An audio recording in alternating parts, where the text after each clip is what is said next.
नीचे पूरा पथराव हो रखा है, पत्थर यहाँ पर पूरी तरफ से नीचे की तरफ बिखरा हुआ है। ऊपर हरियाणा पुलिस के जवान, रैपिड एक्शन फोर्स पुलिस के जवान, किसान संगठन पूरी तरह से नियमों का पालन कर रहे हैं और इसी नियमों के पालन के तहत ये एक लाइन यहाँ पर खींच दी गई है।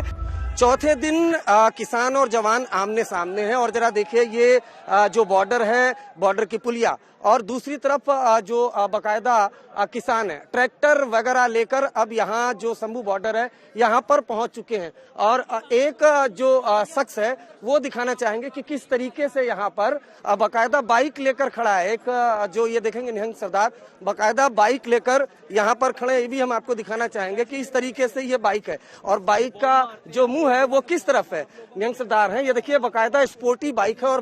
बाइक का मुंह किस साइड है, वो है शंभू बॉर्डर की तरफ, जहां पर ये देखिए जो हरियाणा पुलिस के जवान हैं वो यहाँ पर मौजूद है। हरियाणा पुलिस के जवान है, रैपिड एक्शन फोर्स के जवान है, दोनों तरफ से चौथे दिन की एक्चुअल ग्राउंड रिपोर्ट। और जैसे ही ये पुलिया क्रॉस होती है हरियाणा का बॉर्डर शुरू हो जाता है और दोनों ही पुल पर देखिए एक्सक्लूसिव तस्वीर हम दिखा रहे हैं, दोनों ही पुल पर बकायदा और 4 दिन से इसी तरीके से हरियाणा पुलिस और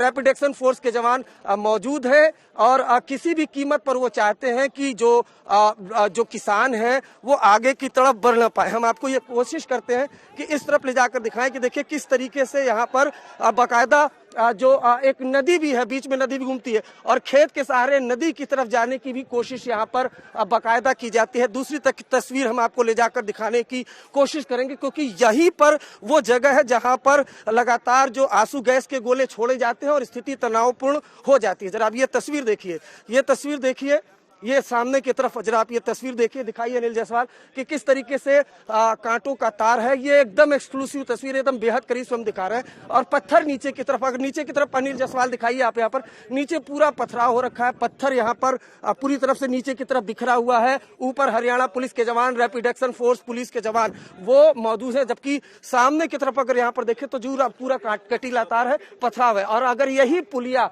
अगर क्रॉस कर देते हैं किसान तो हरियाणा बॉर्डर की तरफ वो पहुंच जाएंगे और यही हरियाणा पुलिस और जो रैपिड एक्शन फोर्स के जवानों की कोशिश है कि यही पुलिया क्रॉस किसान न कर पाए। जबकि दूसरी तरफ अगर आप देखें तो यहाँ पर जो किसान है वो बड़ी संख्या में मौजूद है और बकायदा अब एक नई चीज जो की गई है वो नई चीज ये की गई है कि ये जो पूरा तार है ये खींच दिया गया है। यानी जो किसान है, जो किसान संगठन है,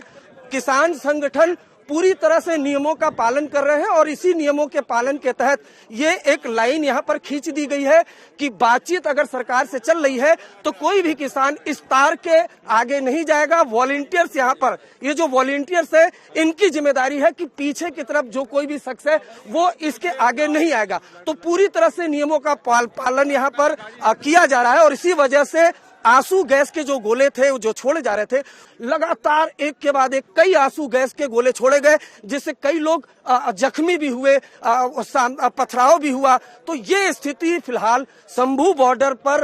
लगातार बनी हुई है, लेकिन जो किसान है और सरकार उनके बीच की तीसरे दौर की जो वार्ता है वो विफल हो गई है। अब चौथे दिन की जो बातचीत होगी वो रविवार को होगी। अनिल जायसवाल के साथ अरविंद ओझा,